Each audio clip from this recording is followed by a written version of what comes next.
Howdy guys, figured I'd share this one since I got a minute here. This video is not for everyone, I'm telling you off the bat. The point of this video is to share with you guys what I add and why I add it from my side of the story. Everyone has their opinion, everyone has their right, so just the same thing goes in business. You know, every business needs a little bit something different, and that's what they do, and you're not right and you're not wrong. It just either fits you better or it doesn't fit you. So all that it comes down to. So let's talk about the missing pieces. This truck's missing the tank. Okay. People have different interpretations of tanks. For me, it's time, because second thing is money, but first thing is time. And you guys that tow or truck, you guys know that sometimes a fuel up could take 15 minutes and sometimes it could take an hour, depending how busy the place is.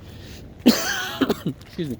Therefore, time is a big thing, which relates to money. You know, the lost time, you could never turn it back. Lost money, you could still make it back, but time, something you can never turn back. And we try to, you know, have a big enough tank back there so we could clear the 1,000-mile mark with a full fuel up. So that in return gives the guys what, a day and a half of drive.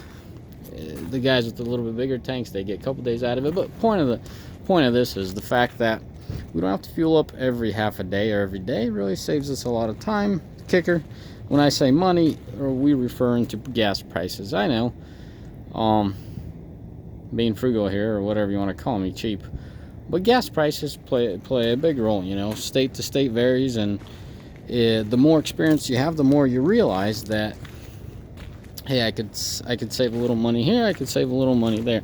I mean, we've seen differences as far as $1 a gallon, you know. And if you have a setup on the bigger side, like the factory is 30, let's just call it 30 gallons.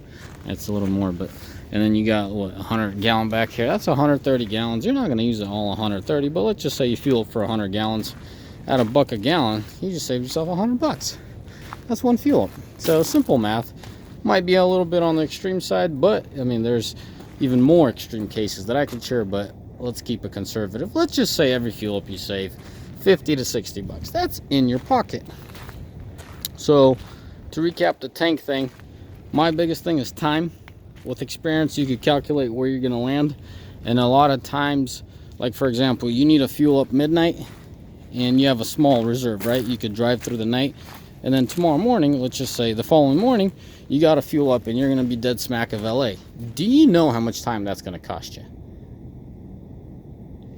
I mean, if you have no experience, you don't, but guys that are experienced know. So what are they going to do? They're going to avoid fueling up in LA, so now they're going to fuel up before LA. So you see, just a big money and time waster. I could go on, but the biggest thing is time and convenience.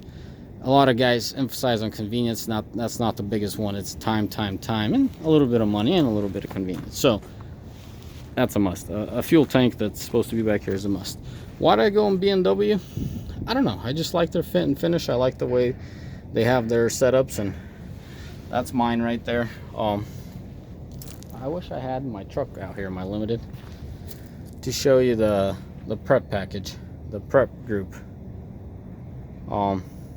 Yeah, but if you guys that already have the gooseneck prep package from the factory, don't waste your time. Don't try to, you know, veer from there. But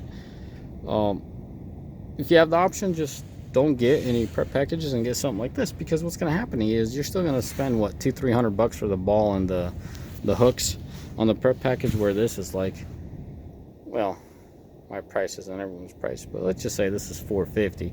Much cleaner setup. So BMW gooseneck, cleaner setup is probably the only thing that favors the BMW compared to the other, because they all have to go through vigorous tests, and they have to be safe. So some of them are pathetic, some of them are plates and they grab on the bed. I don't even want to talk about that.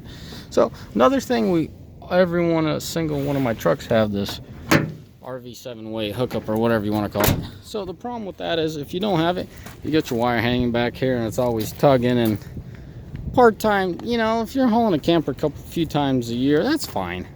But if you're full on hooked up to the bed of your truck, have your wiring tucked away, and that's what we do. You know, for something like that, So a wiring like that will cost you what, 150 bucks installed. Well worth the time and money, because every time, you know, you're taking turns. Imagine, you know, you got a gooseneck, you're taking turns, and that wire's gonna be rubbing. You're gonna take a heck of a time to rub that wire through, but it could catch. And when it catches here, what is it doing? It's tugging at the trailer point in here. So you're gonna have wiring issues, guaranteed. Much sooner than just having that wire hang from the gooseneck and right up in there. Make sure you have no dunnage that could catch on, and we're good. All right, back to the imaginary pieces that are missing, the mud flaps. The reason we have mud flap, or the reason I put mud flaps, state to state varies. I mean, I've had pickups with no mud flaps for years and no one really gave a rip. Sometimes I hear these stories, the guys just leave their house and they get busted. So mud flaps on their way. I'm getting OEM, little tiny little suckers. Personally, me, I like the fact, so we got the legal issue, right? You got mud flaps, DOT is happy. But for what it benefits me, that's the point of this video, and how the functional reasons. You're still gonna end up with packed snow, hair, and dirt, but much less. I mean, you got a little shield right about in here. And my camera work really sucks. So if you imagine a little mud flap over here, so now you're not just thrown directly into this thing. Now it has to go, you know, around, and they'll still pack up, but nothing as close as when you're missing them. And yeah, so it's like that corner is gonna be much cleaner. In the back, obviously we're gonna have mud flaps as well, but it really doesn't do a darn thing, really. Yes, potentially, realistically, it's not throwing stuff to the guys behind you. It could save, but you know, to be honest with you guys, us that are towing, the only thing that's really useful and beneficial, if you're following behind us, just look for those big mud flaps. I mean, they just cover everything else in the back, and that's why the RVers have those, so they're not rock chipping those trailers that they're pulling, the brand new trailers. So those are the only full-on mud flaps that actually do a darn thing as far as the rear goes. I have big mud flaps on my truck, not as big as I just described, but you know, I have big mud flaps on my truck, and they don't do that much. I still get out of my truck. Here, I'll use this Ford. I gotta do a video on this Ford. It's not often it's parked here. The thing with mud flaps, you know, like this guy, you know, he has a mud flap, but in the winter, all this is still going to be packed with snow. That's all I'm trying to say. And unless you have the big old mud flap hanging and covering your all the back end, this is still going to be covered in snow. And what I'd love to see is, you know, these lights not get covered with snow. And you're driving through it, but it just doesn't happen. Them wheels chuck stuff. So much for these mud flaps. Man, I've spent way too much time with those mud flaps. Anyways, I didn't mention this video is not for everyone, so probably all the guys that are new to this. A lot of people think these steps are for convenience, and they are. But me as a business owner, I like these steps because my guys are going to be tugging on the door. The door isn't going to get sagging, you know. It might start sagging after 300,000-400,000, but not on the first 100. That's all it comes down to, you know. So like when you have a step, you know, you just naturally grab, you know, step on it, grab and move in.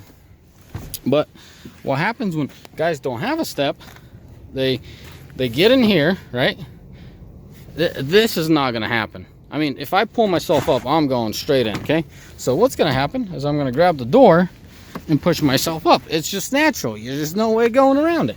So steps are convenience, but they're actually dangerous in the winter. When you get snow packed on here, they're pretty dangerous. But for the most part, you know, when there's no snow packed, you know, you can grab the handle, step on there, and all the way it goes on here, and then you just slide in. Guys, don't stress it out, y'all that know everything. I'm just for the new guys. Preserves your door, and it's a big thing for me, so I don't have to fix sagging doors.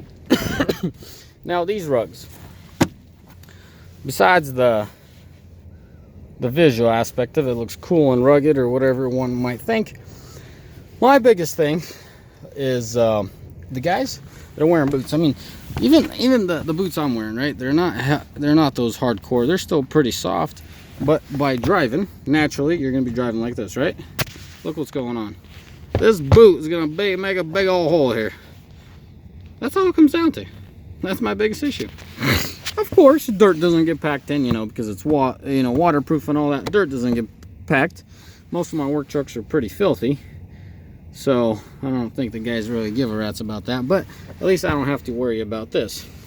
You would be surprised how much wear this does. I have new semis, and they're new because I'm the original owner on it. They're still new to me because I bought them, dang it. I paid the new price tag for them. By 300,000-400,000, there's a little spot here. I asked the guys, you know, when I see them, hey, can you throw a rug in there? But what usually happens, the guys that run big rigs, is they'll have a nice little cozy rug. Well, at that point, you don't even need a rug because the guy's not even wearing the shoes. He's wearing his flip-flops inside the truck now. We know all truckers do that or whatever. The guys that are long haul. You guys DOT oriented, you're gonna go screaming, but heck to you. You know everyone does that. Anyway, so that's that. Now, as far as the next thing, what's the next thing? My favorite thing, airbags.